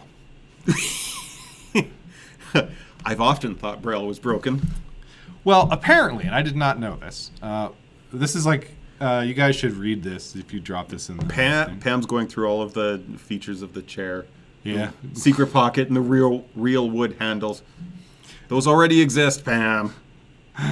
My shoes that I'm currently wearing have secret pockets. Isn't that just like under your foot? No, it's in the tongue. I can put money there. It's legitimately like it's designed for as. I was going to say, is that like an accidental? No, that's a feature. It was like on the tag. Well, you've just like announced it, so it's not so secret anymore. I don't keep anything in there. What am I going to keep in there? Cash? Obviously not money. We don't use that anymore. Are you kidding? Sheesh. What year is it? Ridiculous. Anyway, so the neat thing about this is the coolest thing. I'm going to fix Braille. 10 months to learn Braille and 5 to 11 years of Braille study to achieve an average reading speed of 23 words per minute, which might be fast for Jeremy, considering he doesn't read. Audiobooks. I can listen to 200 words a minute. Yep. And then Elia frames can be learned in 3 hours. I honestly was sort of glancing at it. It looks intuitive. I'm not going to lie. And after a few weeks of study, they can achieve a reading speed of 25 words per minute. So this is really, really cool. So they get an extra 2 words a minute. Yeah, but it takes them I know. 11 years less to get there. Okay. This is... But this is the example of what the alphabet sort of looks like. So this, like the red is like what would be raised, and the dots below are the Braille equivalents of it. And like even if you don't, like if you understand what these letters look like, you can sort of figure it out just by feeling for the most part. I mean, there's a couple tricky ones in there for sure. But I mean, I totally get why this would only take a few hours for people to sort of understand, or at least, get the basics of. They have numbers also, and presumably some other stuff, but... Do they have umlauts? Probably not. I don't know. Well, they have. They've got math and a bunch of other stuff. I don't know what all this stuff is. But it's pretty cool. I guess we can watch the video. They have 2. We'll just watch the top one. Okay.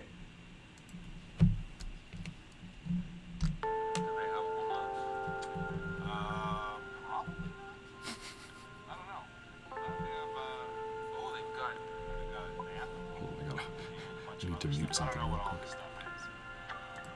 Need a producer.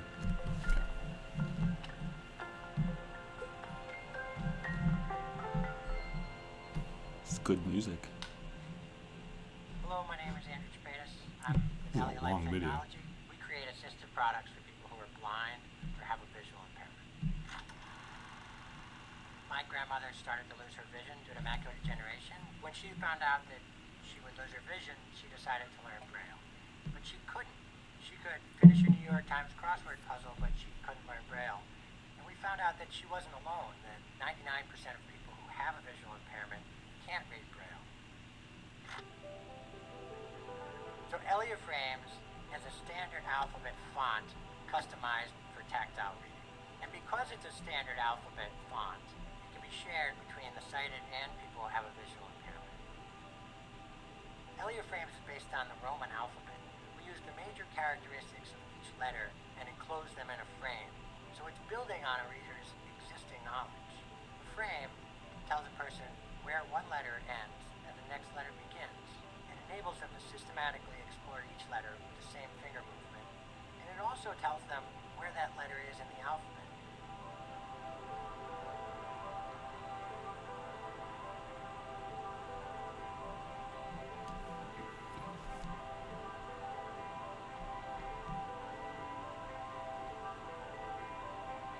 I could read that. We can print one page at a time. We use a printer from the 1990s that we've hacked to create tactile output. The return of the dot matrix. Yeah. Basically, you ask how do you make a new tactile font. You have Andrew, who has all of the innovative, awesome ideas and all the research experience and background. And then you need someone to kind of bring certain assets together to actually move things along.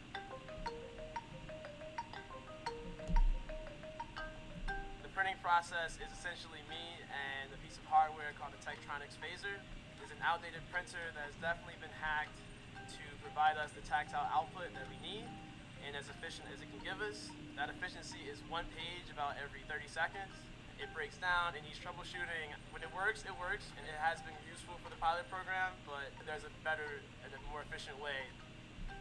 We're coming to Kickstarter to ramp up production and bring this to a much larger audience. One of the challenges with Braille is that it only comes in one font size. I want keycaps that look like Between that. the dots has meaning. Our alphabet can be scaled, so it can be at any font size you need. Another challenge with Braille is that it really takes an extraordinary person to learn it after the age of 21. They need to be highly motivated, they need to be extremely intelligent, and they need to have super tactile acuity. The Elia Frames, because it's just the standard alphabet customized for touch, it can be learned in an afternoon. A sighted family member could learn this in a matter of minutes. The same thing with a classmate or a coworker, whereas Braille takes months or years to learn. Kickstarter for us is a great way to build our community and introduce this system. This will be the first time that backers can get their hands on Elia Frames. We hope you help us bring education, employment, literacy, and independence to all.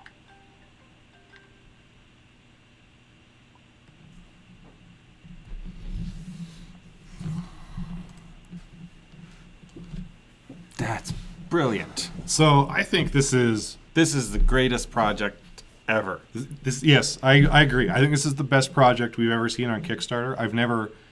I don't know that I can think of a more deserving project to be on Kickstarter. And I'm sort of with Pam. Like I kind of wish that this was the sort of thing that they had real investors for, and not just Kickstarter. Chump Kickstarter investors. Yeah.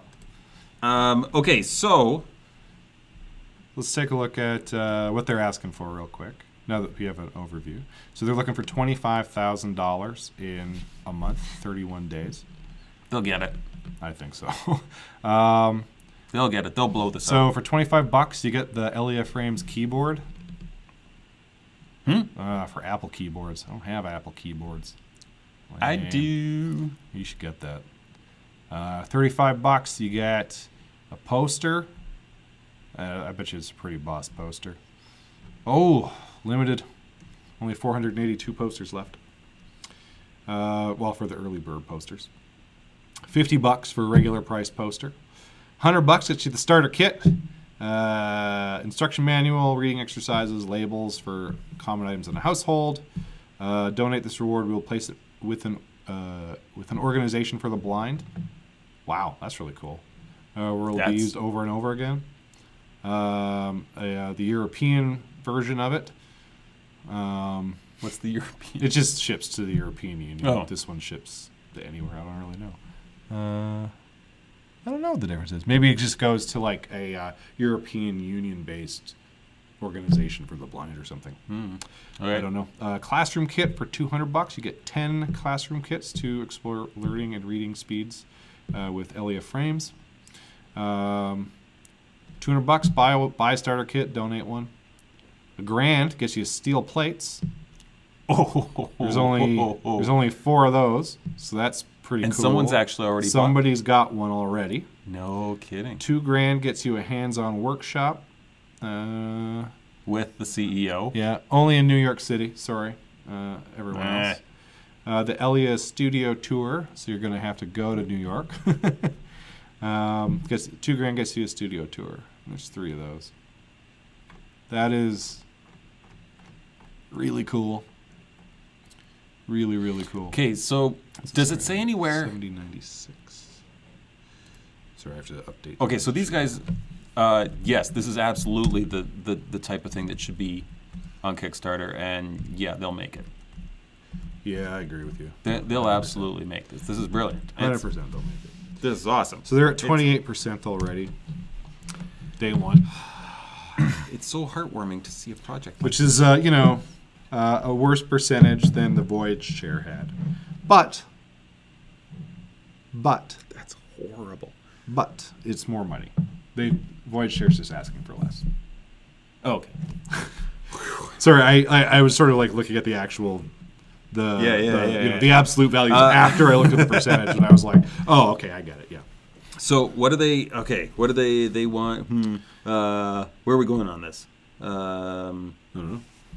What does the peanut gallery think?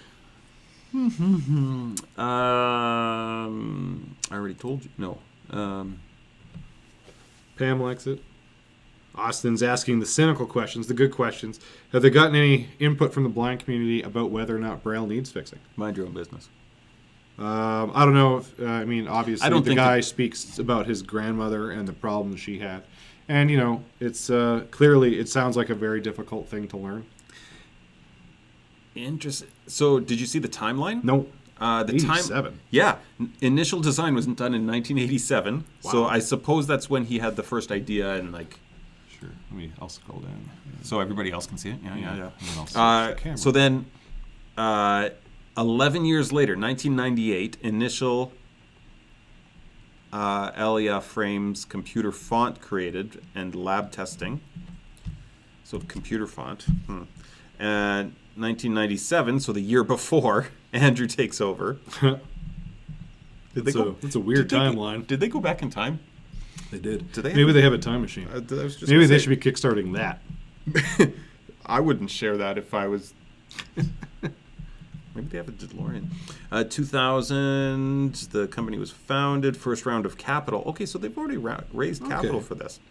Initial research, secondary research, engineering team.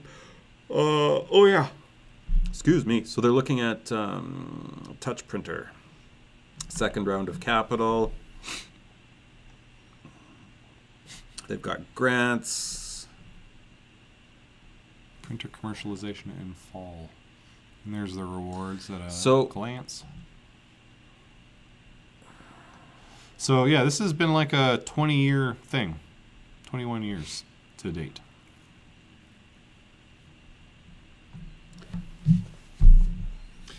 Yeah, see, this is very different from how I normally pick a Kickstarter. Normally I pick stuff that's just clearly trash. This does my heart good to actually see stuff that's not trash every once in a while. Is that him with his grandma? No, with his mom. Shh.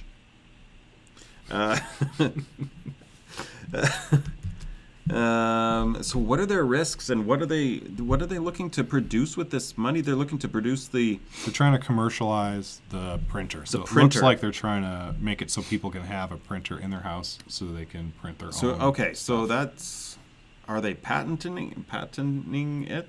I don't know. Patent. Actually, I shouldn't say that they're. I don't know if these are personal or if this is for like a printing press type thing, like a specialized.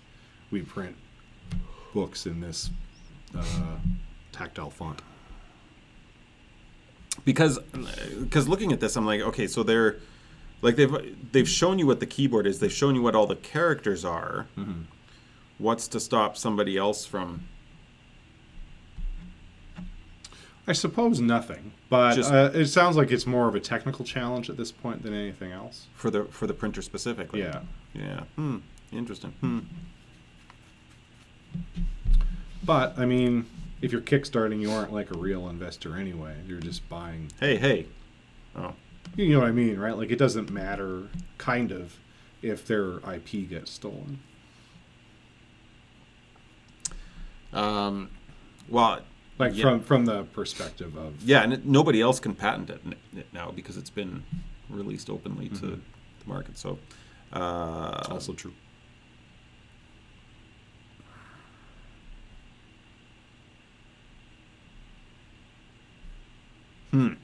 Well, it'll be.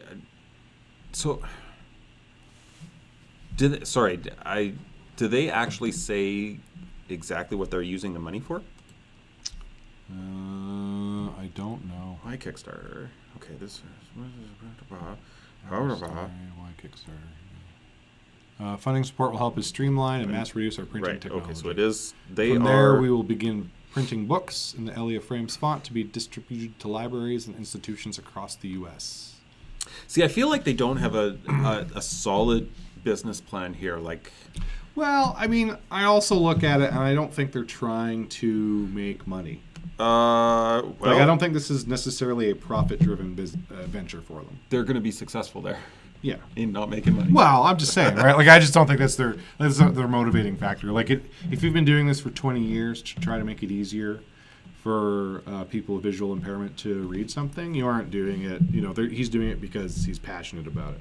Right. So Pam's saying she did some Google research, and the CEO Andrew is making stupid money. Ah, well, good. So he's not looking for money. He's looking to like spread the idea, and maybe he's like an evil genius on this and doing this exactly right. Yeah. You know, like, Which hopefully so, because this is a fantastic idea. yeah, this is a great idea.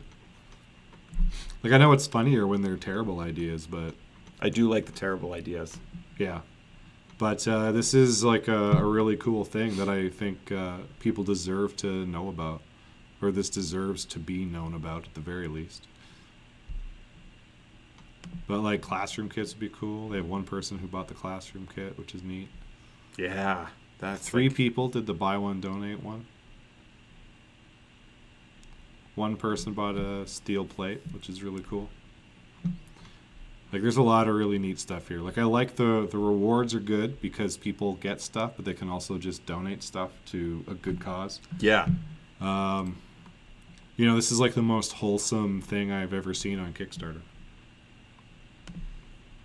Without a doubt. Oh, we're doing this. You gonna get your keyboard cover? No, I mean, there's another Kickstarter that we're gonna Oh, add into it.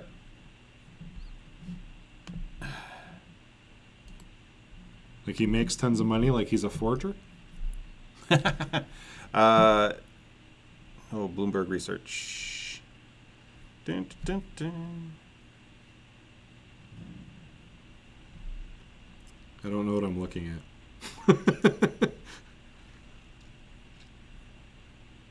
Salary. $255,000 a year. Yeah, Am I total reading that value of correctly? options though. Ah, like okay, there's $3 million. yeah, he's got some good wealth behind him, which is good. That's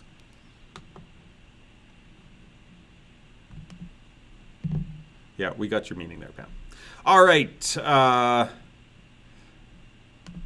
and because we can't leave it off like that, put up the last one there. Threw it in the notes. Oh, you put it in the notes. I was not looking in the notes. Nope, not up yet. Okay. Let's take a look at the Sacred Wand of Power. Hold on. I've failed miserably at whatever. Ah! What did I do? Hold on. I broke everything. Control A, Control V, Enter. Keyboards. All right, this is going to be a special treat. This has Oh got to my be God. odd, Is right? this- is this illegal? An occult item made in Java, Indonesia, comprised of 7 sacred woods talisman, magically empowered by occultists, shamans, and mystics. Play the video, play the video, play the video. Here we go, guys. Wands of power. We've heard of such wands in fairy tales, legends, and myths. Wielded by magicians, shamans, saints, kings, and heroes. Are you worthy enough to acquire one, to align with the light, and wield it with full responsibility? We present to you the Sacred Wand of Power, now made available in limited amounts and just for a short while. Fashioned by skilled artisans with occult power, and empowered by metaphysical practitioners of secret and sacred mystical traditions of the exotic island of Java. Made out of 7 sacred types of scarce woods, the wand is not only exquisite, Did I misread but that? possesses magical forces that can help transform I your don't know. life and help you to achieve desired goals. Nope. The Sacred Wand of Power equips the adept magician with an indispensable tool for the direction of natural forces. It offers the novice a means to accelerate occult development. Laypersons would be blessed by just having it in the home. It is a cosmic principle that only the worthy should be able to acquire magical objects of extreme worth blessed by the gods. Are you such a person? Ooh. Jeremy. God, that's fantastic. Well, I will say that I know people who would absolutely buy this. They're fantastic too. Yeah. I love the graphics. What? Holy moly! What are these pledges? Are you joking? They've got one backer And who pledged at $1,000? over $1,000 already. 1,065. So they bought a wizard level reward, an exquisite specimen of the Sacred Wand of Power with talismanic parchment scroll and 6 empowered metal bands, plus unlocked stretch goal rewards. Retail value of $900. Who's making that valuation? Add-on, custom build wooden box for the wand. Add an extra 150 to your pledge. So it sounds like the guy got the box. He did. Only He got the shipped to certain countries. To take care, you're going to have to take care of customs, fees, and taxes.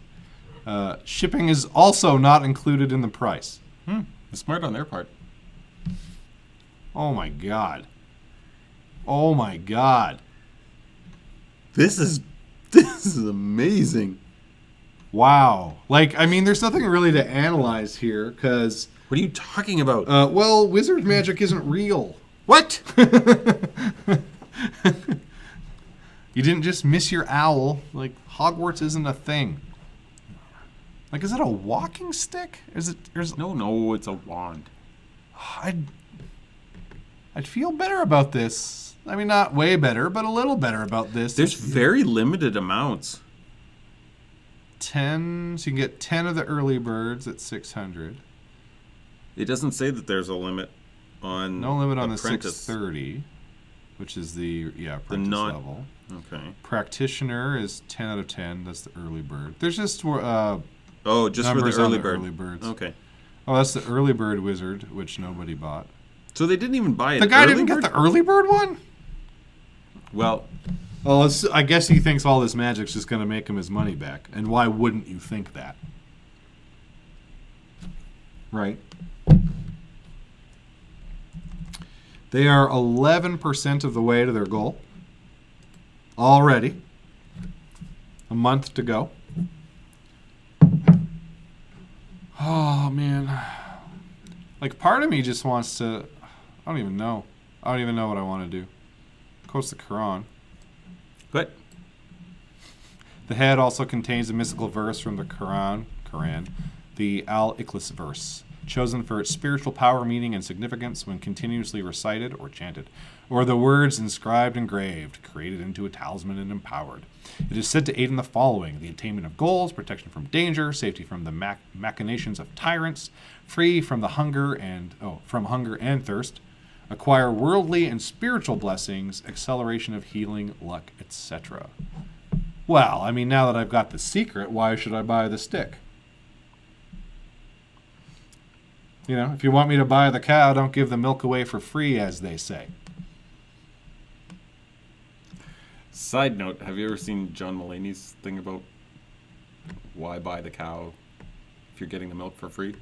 No, I don't think I have. Look it up. It's really hilarious. Okay. John Mulaney. He's very funny. I know who he is. Great comic. Yep. Yeah, he's got it. Because I was almost doing a if John you've got, Mulaney impression there. if you've got the stick, you don't have to do the chant. But you can just inscribe it in a piece of metal. No, you have to do it in a magic stick. No, And you empower don't. it. I don't think you do. It says when Simply chanted or created into a talisman and empowered. Okay, like, Jesus Christ. can I find someone to empower it? Like, how much does it cost for me to send them a talisman? Maybe and get them to empower it? maybe this is actually a discounted price on what it takes to empower. Maybe stuff. that should be our Kickstarter. We're just going to empower talismans for people. Oh, that's a good service. And people can just send us things, and we'll just send them We'll back. empower them. You know, and it costs them the cost of shipping plus $200. Hey. If you're good at something, never do it for free. So $300. I mean, it's $600 for a stick. We aren't giving people a stick. Or do you think all the value's in the empowering? Oh, I definitely. Well, no. I mean, there's got to be some craftsmanship. And Like, look at that. That is... getting what? And how much does it cost to ship all of this sacred wood from Java?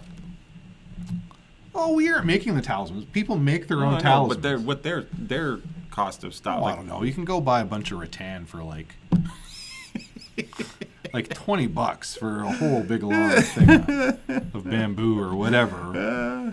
Yeah, and Pam points out, and a virtual hug. And a virtual hug. I don't like virtually touching people. This is very true. Every night, Jeremy doesn't know it, but I virtually touch him. And he gets so angry. Virtually. It's uncomfortable. Clear resin coating for protection Yeah. from the I elements. thought it was like mystically empowered. Why does it need resin? If it's going to heal me, why can't it stop itself from being damaged by, like, sun? If it can't stop Like- you from if it's going to stop you from being damaged by sun, Yeah. but it can't stop itself from being Like, damaged by if sun. it cures my skin cancer, You have skin cancer? well, I might. If I had a magic wand, I'd be walking around shirtless all the time. All the time. I feel like this thing might give you skin cancer. Hey, but it should also heal it, right? Oh, well, then you come at It it. increases my healing. It turns me into Wolverine. So maybe I can get stabbed, and I just get a healing power. Do you get your money back if it doesn't work? Well, no, because it all... Well, maybe. I was going to say no, because it's also supposed to increase your worldly blessings or whatever. But, By a factor of what? who knows? By an immeasurable amount would be my guess. Immeasurably small? Yes. Oh, okay. Like, you might not notice a difference at all. Except now you have at least $600 less than you used to. Plus shipping. And the $150 custom wooden box fee. If you want the box, yes. Yeah. Anyway, so this is If I... Okay, I will... this is not the thing that should be on Kickstarter. No, I already filled in your answer for that, actually. I assumed you were going to say no. No, this is definitely not the thing. This is ridiculous. This is silly. Do you think this is going to get kickstarted? Well, that's the question. It's got a backer already. It's got 11%. Someone backed at the highest They level. only need like 10. I know. They're not asking for much is the scary thing. Yeah. And like I say, I legitimately know people who would want this in their house for spiritual reasons. Or occulty reasons, I guess. There are those people out there. There's a very large market for this sort of thing. And, I think people that are into the occult understand that it's not cheap. It's not cheap. As hobbies go, kind of spendy. It's up there with like being an audiophile. Except at least you get like really? a record player. And being an audiophile is just good sense. Is it gonna make it? It's tough, right? Like, I want to say yes, but I've been saying yes to all these ridiculous things, I feel like. Like, I really got hosed a couple weeks ago with the salt lamp and the powdered drink mix and the backpack one. Or no, I didn't know the safe. Which one did I say? The safety? Not the backpack I'm gonna say this isn't gonna go. Oh, it's probably the safe bet. I'm gonna play it safe and you got to do it. I'm gonna say yes. You got to do it. I'm gonna say yes. All right, I will officially say I think this one's gonna go. Yay me. Yay me. This is the fun of Kickstarter Crystal Ball for sure. Woo! And this is there's no better thing for Kickstarter Crystal Ball than a magic wand. This definitely belongs on Kickstarter Crystal Ball. Yeah, that's what I'm saying. Yeah. All right. Whew. That's a toughie. And we dive into a big adventure. All right, well, that's been the show. That takes us to the end. I think we had a pretty good show. It's been fun. It was okay. What do you guys think? Thumbs up, thumbs down? No, that's a YouTube thing. Yeah. Oh, yeah, Well, you might be watching this on YouTube, so thumbs up, thumbs down. up. If you're watching this on YouTube, you can follow us. Facebook, we do this live every week. Facebook.com/Bourbon and Zeppelins. Twitter.com/BNZ Show. Instagram.com/Bourbon and Zeppelins. If you're not watching this on YouTube, you should find us on YouTube. Just search for Bourbon and Zeppelins. And we're probably the #1 hit. And you should subscribe to us there. Our goal is to have 20 people subscribe to us by... so it took us like 4 months to get 12 people to subscribe to us. August. I was going to be a little more optimistic than that. Because it's April now. I was going to say by Canada Day, by July 1st. By July 1st. Which is really only a month shorter than yours. But I don't think we'd make either of them, to be honest. If I was putting this on Kickstarter Crystal Ball, I'd say, no, not going to make it. Not going to make it. Not going to make it. Yeah, so you should do that. Yeah, that's it. If you ever have anything you want to let us know, the best place to do that is on our Facebook page, Bourbon and Zeppelins. If you were something you want us to talk about on the show, like an article, feel free to post it there. We will definitely see it. We will take it under consideration. Although I've got a pretty big ego and I like to make the show up myself. It's true. My stuff never gets on. But sometimes I'm also really lazy, and I wish someone else would just pick topics for us to talk about. So, and that happens a lot.